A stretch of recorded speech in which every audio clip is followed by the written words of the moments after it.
Hi, live from Quito, Ecuador. I'm Soini Gray, and this is From the South, the Daily News Brief from Telesur English, and we start this new edition right now.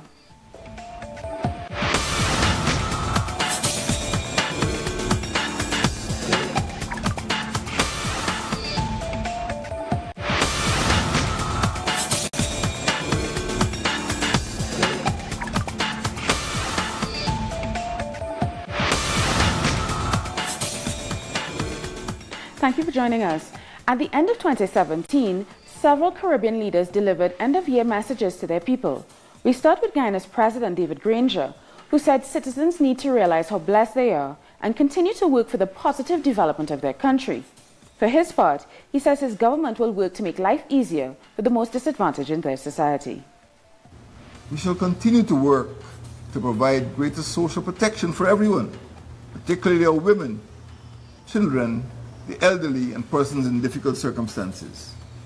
We did increase the minimum wage for the lowest paid state employees by nearly 50%. We increased old age pensions by almost 50%.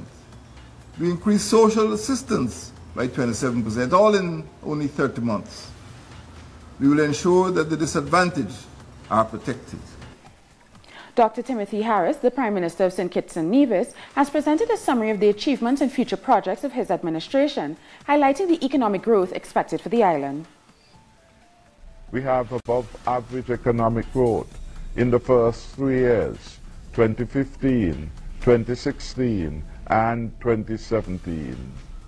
For 2018, we are projecting a positive 3.5% economic growth rate. Our projections are anchored in the largest public sector capital projects, now ripe for implementation in 2018. This includes a major island road resurfacing program geared at providing the best possible road network in the region. Neglect of the public infrastructure by the past regime led to the deterioration in the quality of our island main road at a considerable cost and inconvenience to the owners of vehicles and pedestrians. In his New Year's message, Jamaica's Prime Minister Andrew Holness spoke of plans to reform the police service, the public service, and continue with plans to strengthen the economy. But he was also very concerned with the social health of the country and is imploring his countrymen to be less violent. 2018, we must do more to protect our women and children from violence. Indeed, we must all do more to reduce the level of violence and aggression we use in our daily life and social transactions, whether it is in disciplining our children, resolving a domestic dispute, resolving an intimate partner dispute, or simply the rage we express because someone stepped on our toe. Our acceptance of violence as a means of resolving conflict is taking away from the good-natured, loving, and hospitable people we are. It is threatening our civility and sensibilities and introducing a crassness which undervalues life. This year, I intend to lead a national campaign against violence in all its forms. And the Prime Minister of Antigua and Barbuda, Gaston Brown, has praised his countrymen for surviving a disaster for which there was no manual. For 2018, he says among their many concerns is the restoration of normal life to the people of Barbuda. In the new year, the opportunities for residents to return to Barbuda will be expanded and enhanced. My government will strive to make each of them more secure, more resilient, and more endowed to overcome any new challenges that climate change might bring. Barbudans, for the first time in recorded history, will be empowered with freehold title as absolute owners of land in Barbuda for a token consideration of $1. This will unlock the economic potential of the land that had laid fallow for centuries and will provide the citizens of Barbuda with significant economic opportunities which hitherto they were denied. In 2018, Haiti's President Jovenel Moïse will become the chairman of CARICOM. We bring you part of his New Year's message for the Caribbean community.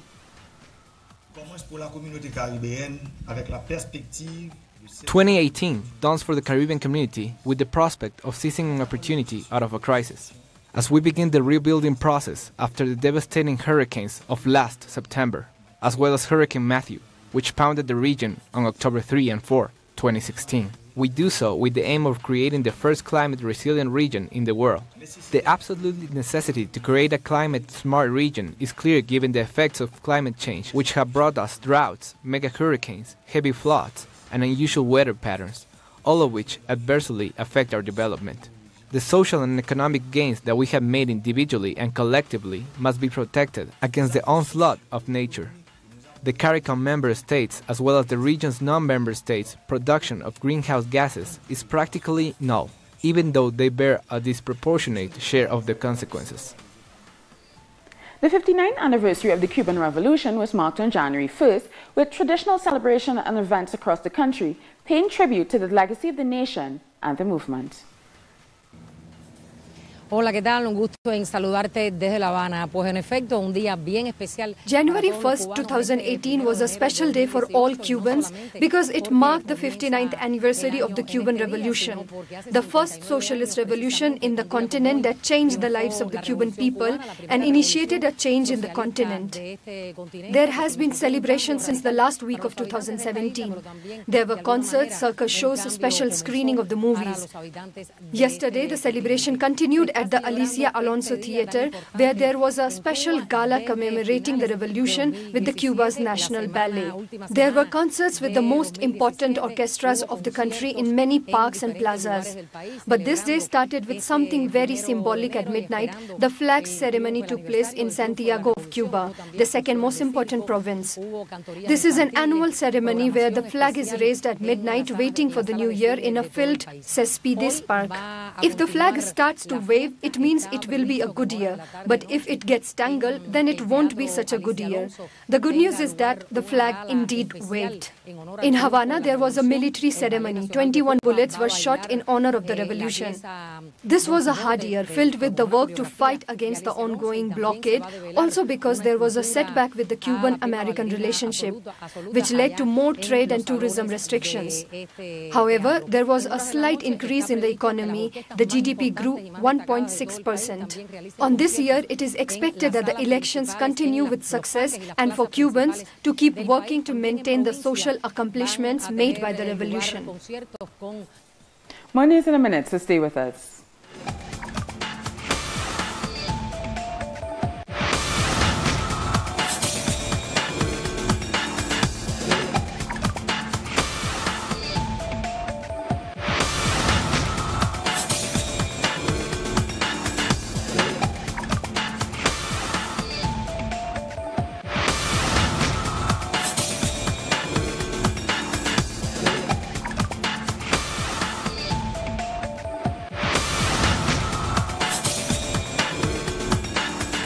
Welcome back. Ecuador's Vice President Jorge Glass has spent 90 days without functioning as Vice President, and therefore he can be removed from office in the following days according to the Constitution. According to Ecuadorian law, President Lenin Moreno has 30 days to send a document to the National Assembly with 3 possible candidates to replace Jorge Glass. The Assembly Audit Committee will meet today to analyze the impeachment trial against the former Vice President.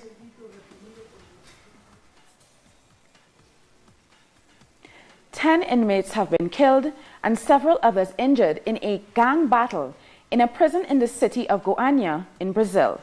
Brazilian police said that at least 100 prisoners escaped following the gang fight, but 27 of them were recaptured. A decapitated body was found amongst the dead. According to the authorities, violence erupted when inmates from one cell block invaded 3 others, where prisoners from rival gangs were housed.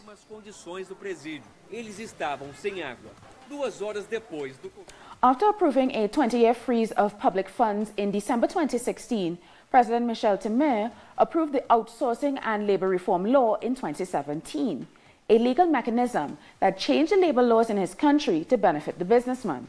This is part 2 of our Temer era series, an in-depth look at the changes he has brought to Brazil. 21-year-old Tamara da Silva was laid off a year ago. She expects to find a proper job again soon, but the statistics aren't in her favor. About 14 million Brazilian workers, just like her, are currently unemployed. So I worked as a video production assistant. I'm trying to find a job in the market, but I can't get anything. I'm looking not only for a video production assistant position, but for any kind of job. It's difficult. In little more than a year, under Michel Temer's government, unemployment has already affected 14 million workers.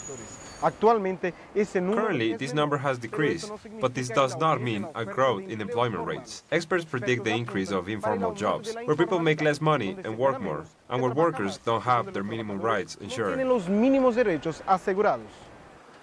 Last year, 1.2 million workers ended up in informal employment. Pedro Amancio, 62, who currently depends on the sale of sweets in the center of Rio de Janeiro to support his children and grandchildren, knows the difficulties of being far from the formal market.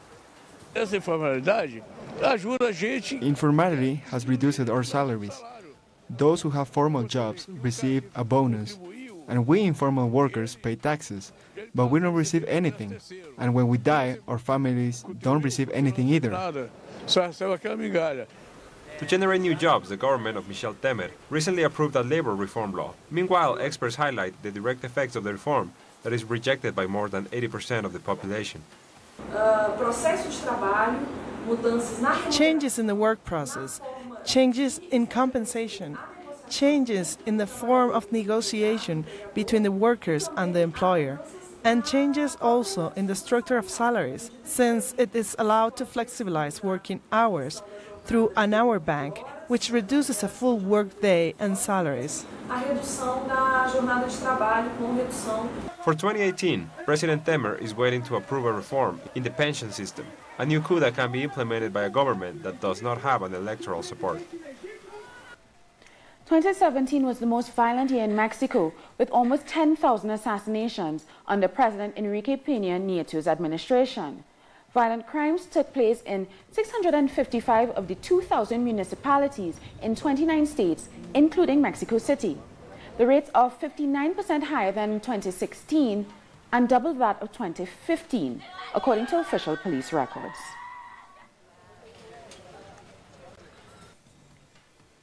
Family members of the workers of the missing Argentine submarine will send a formal letter to Russian President Vladimir Putin to request that his government not abandon the search for their relatives. The 44 crew members' families also said that through the letter they want to thank the Russian president for providing 3 vessels to aid in the search for the submarine that disappeared on November 15, 2017.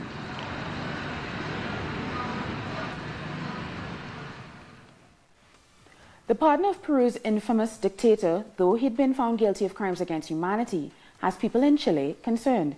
Social organizations, activists, and family members of his victims are taking the opportunity to galvanize their fight for human rights and the just punishment of war criminals. Every Friday, a group of families of the victims of the dictatorship march around the government palace to demand the closure of the Punta Peuco prison. It's a privileged jail created to lock up human rights violators from the regime of Pinochet, and which President Michelle Bachelet promised to shut down. Today, the family members march with special concern about what is happening in Latin America after the pardon of former Peruvian President Alberto Fujimori. They will also announce how they will face their recently elected right-wing government. Here we are, fighting, demanding justice, demanding truth, demanding that they close down Punta Peuco prison. In our case, demanding that they do not give pardons and benefits to the prisoners for crimes against humanity. They will continue to fight, conscientious that under the government of Sebastián Piñera, they possibly face a bleak scenario. For us, the victims' family members, we're living through a very difficult political moment in our country, but also across Latin America. And that has led to the enforcement of human rights violations to be diminished. Signs of impunity by the conservative right-wing movement here, bolstered after the recent presidential election, have generated reactions between the leftist social activists. My message to all the Latin America continent is to stand together as a leftist movement to resist these attacks on human rights. Former presidential candidate today dedicated to being a clown politician, José Antonio Cast, said that having people like Alberto Fujimori in the jail is an act of vengeance. Michelle Bachelet's human rights program will leave concerns and uncertainty regarding how justice will be implemented over the next 4 years. Family groups have already announced actions. In a meeting we held in Valdivia, we found a way to reinforce 16 victims groups at national level for detained, missing, and politically executed people to find justice and look for answers. Families of the victims of the Chilean dictatorship will continue to march every Friday around the government palace demanding truth and justice. It's been 18 years since the administration of the Panama Canal was given back to the Panamanian government after being in the hands of the United States government for decades. Since then, there have been numerous projects to modernize and expand the canal, but the profitability of those projects have not been evenly distributed. The Ismeño social movement has been fighting against this inequality. This building is home to the canal's administration. It's been in Panamanian control for 18 years.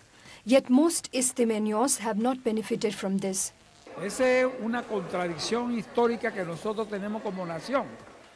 It's a historical contradiction for our nation. After saying the light of liberation, getting the canal back, the oligarchy returns to power. We are living in this contradiction. The fight for sovereignty in the 20th century left along the way the lives of many fighters from the Hoy social movement. Regardless, the dreams of these people have yet to be fulfilled even after the canal was returned to Panama.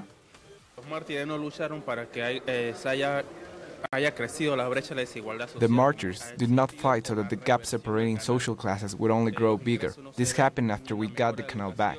Profits do not equate a better education or a better healthcare system. Here we see who benefits from the return of the canal and the billions that are being earned by the administration. Over 20% of Panama's population lives beneath the poverty line, despite the fact that the canal is responsible for an annual influx of over $1 billion to the economy. Another reason that signals why the fight must continue. What the Panamanian people deserve is to see the canal's benefit be used collectively for the betterment of their lives. This is a social fight that belongs to the Panamanians who are committed to a more just society. Recently expanded and seeking to obtain new floodgates, the canal continues to grow. The fight no longer is to get it back, but to see its profits benefit everyone. We'll be back very soon, so stay with us.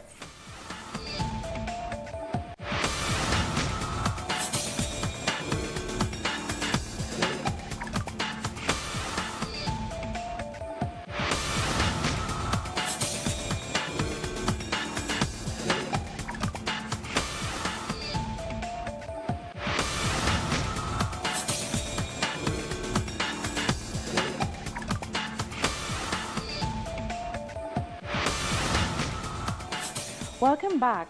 The President of the United States welcomed 2018 with the approval of just 1/3 of Americans. In the next report, we will see which sectors are rejecting his administration and which are supporting it. Donald Trump enters the new year as the least popular president in U.S. history, with a 32% approval rating within 346 days of his mandate, according to a study by the pollster Pew. I think he's corrupt and dishonest, and I disagree with most of his policies. Clearly it's demonstrated over and over again that he has no respect for women. And then, of course, he goes and says he does, but your actions speak louder than your words. Demonstrations in the country began in 2017, and the majority were against President Trump. According to the latest data registered in September, 83% of the protests were called to oppose policy announcements by the president. The other reason I'm fighting is we have regimes around the world that are hostile, and Trump's making it worse, like North Korea, like the Middle East. I want those countries to see that he does not represent us. Only 17% of Latinos approve his administration, and African Americans are the least favorable of him, with only 7% believing he's doing a good job. I don't support him because I don't think his ideas align with the needs and the wants of the African American community. And he's just, divided the country. I mean, look what happened in Charlottesville. He didn't even denounce those white supremacists there, and we're just really torn up about it. It's just horrible because I was in the civil rights movement of the 60s in Atlanta with Dr. King, and I mean, I feel like we're going to have to get back out in the streets again to fight. The majority of his supporters are white Americans over 50 years old. I want jobs within our country, so I feel like it's more down-to-earth people who want to have him elected and not those people who are. It's not a bunch of extremists out there that are supporting of him. The fact is that the White House leader has lost support in every sector of the population during these 346 days of his administration in 2017. Now, it is still to be seen if the trend downwards will continue in this new year. At the beginning of January, the legal status of 190,000 Salvadorian residents in the United States will be jeopardized when they face the possibility of losing their temporary protection status, or TPS, and be obliged to return to their country of origin. Details in this report. The arrival of 2018 brings with it serious concerns for this Salvadoran woman. She will receive a letter that will determine her own and her family's future. The White House has until January 8th to decide to extend or end the permission known as TPS, which has allowed Evelyn to work legally in this country for more than 20 years. Losing this status now means she will run the risk of being deported. It's a feeling that white people do not understand. People who are racist do not understand it. It's a feeling that we carry, and it's very hard. It's a difficult feeling for us. Evelyn fears that they will separate her from her 3 children, who are American citizens. Around 190,000 Salvadorans have the TPS and are in similar situations. Most of us have more than 2 jobs. I have 2 jobs. At 3 a.m. I am already at my first job. TPS carries the permission to work and live in the United States, granted to citizens of nations that went through natural disasters, epidemics, or wars. In the case of El Salvador, it was granted after the devastation of Hurricane Minch in 1998. We have come to leave energy and youth to this country. We have paid our taxes. We have fulfilled the laws because every 18 months there is a renewal of TPS and we have to do a checkup with the FBI. And if we've done something bad in our record, our TPS is denied. In the anti-migration policy framework, the government of Donald Trump has announced the TPS expiration date for citizens of 16 other nations, such as Haiti, Honduras, and Nicaragua. This doesn't only result in the separation of thousands of families, but it affects the economy of the countries, reducing their remittances. For example, 59,000 Haitians already know that they can only remain legally in the United States until July 2019. Evelyn fears that the Salvadorans holding TPS will run in the same luck, and therefore need to participate in the Tipitians National Alliance to fight for the right to remain in this country. Anti-government protesters have clashed with state security forces in Iran as demonstrations enter their 6th day. Clashes in the central town of Kadirajan have left 6 dead when protesters tried to occupy a police station which was set on fire. 9 people in total were killed overnight, bringing the death toll to 21 since protests began. More than 450 protesters have been arrested in Tehran in the past 3 days. And pro-government protesters remain strong, with thousands continuing to take to the streets across the country in support of President Rouhani and the clerical leadership. Iran's supreme leader, Ayatollah Ali Khamenei, has made his first statement since the unrest began, saying that Iran's enemies were orchestrating a plot to infiltrate and target the government. In the events of recent days, the enemies have united and are using all their means, money, weapons, policies, and security services to create problems for the Islamic leadership. Israel has indicted Ahed Tamimi, the 16-year-old Palestinian girl who hit an Israeli soldier in the face outside her home in the village of Nabi Saleh in the occupied West Bank. 12 charges are being brought against her, including counts of aggravated assault against a soldier who the army said was bruised on his brow by her punch. Other charges include obstructing a soldier in the performance of his duty and throwing stones at troops. At her hearing in a military courtroom in the Ofar prison near Ramallah, prosecutors asked she be held in custody until the end of her trial. The viral video and her subsequent arrest have sparked worldwide protests calling for her release.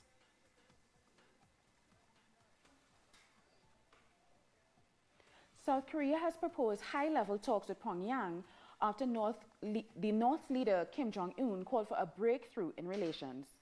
North Korea suggested inter-Korean dialogue and said that the country might attend the Winter Olympics in the South in February. South Korea has proposed a meeting next Tuesday in the border town of Panmunjom. China has welcomed the possibility of the first high-level talks between the two since 2015. The Chinese government welcomes and supports the two sides in taking advantage of this opportunity and make concrete efforts to improve bilateral ties, alleviate the situation on the peninsula, and realize the denuclearization of the peninsula. Now let's have a look at some of the other news making headlines around the world.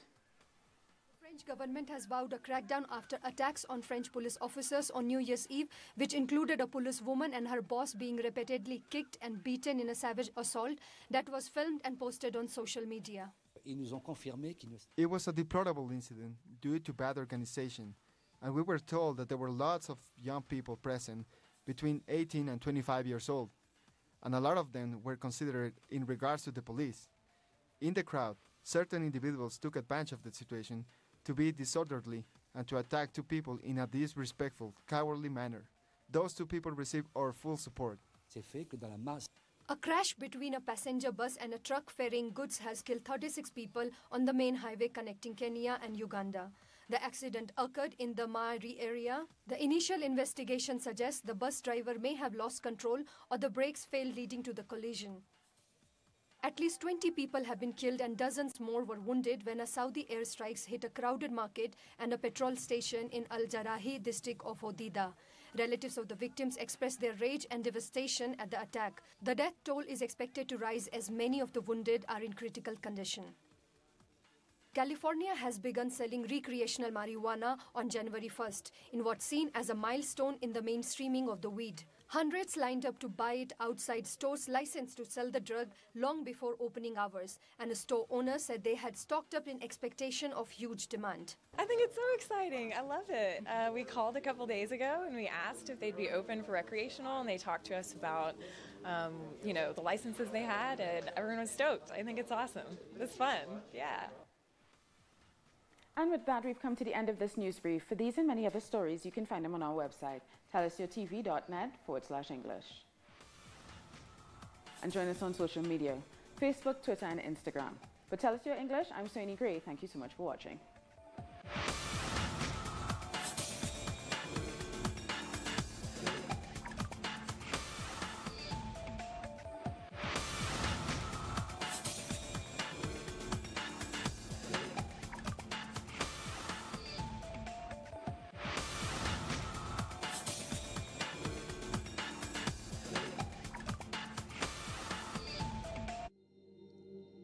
Pueblo es su memoria, de dónde venimos, quiénes somos, para poder decir a dónde vamos.